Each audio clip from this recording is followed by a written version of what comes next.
జెప్టోలో పనిచేస్తున్న ఓ delivery boy తన నిజాయితీని చాటుకున్నాడు. ప్రశాంత్ అనే వ్యక్తి ఫార్మసీకి సంబంధించిన 5 లక్షల రూపాయలను డిపాజిట్ చేసేందుకు వెళుతుండగా మార్గ మధ్యలో బ్యాగ్ లో నుంచి నగదు కింద పడిపోయింది.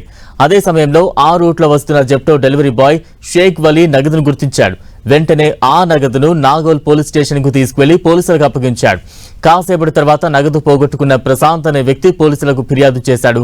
విచారణ జరిపిన పోలీసులు ఆ నగదు ప్రశాంతే అని కన్ఫర్మ్ చేసుకున్న తర్వాత ఆ నగదును ప్రశాంత్ కు అప్పగించారు. అటు నిజాయితీని చాటుకున్న డెలివరీ బాయ్ షేక్ వలీని పోలీసులు సన్మానించారు.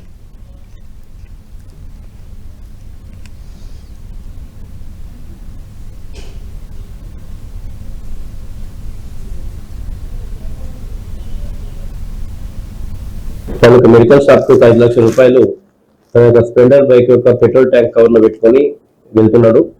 ఆ సందర్భంలో ఆ పెట్రోల్ ట్యాంక్ కవర్ నుంచి ఒక 5 లక్షల రూపాయలు ఉంటే దాంట్లో 5 లక్షల రూపీస్ కింద పడుతూ పోయినవి. వెనుక నుంచి జెప్టో చేసే వలి అనే వ్యక్తి చదువుకునే 4వ తరగతి. తన నిజాయితీగా ఆ యొక్క డబ్బులు తీసుకొని మన నాగోల్ పోలీస్ స్టేషన్ రావడం జరిగింది. 2 లక్షల రూపాయలు తీసుకొని రావడం జరిగింది.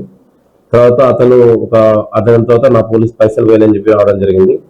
ఆ పైసలు విచారించి ఆ పైసలు ఎవరని చెప్పి ఆ ప్రశాంత్ అనే వ్యక్తికి ఈరోజు పోలీస్ సమక్షంలో వలి ద్వారా ఇప్పించడం జరిగింది.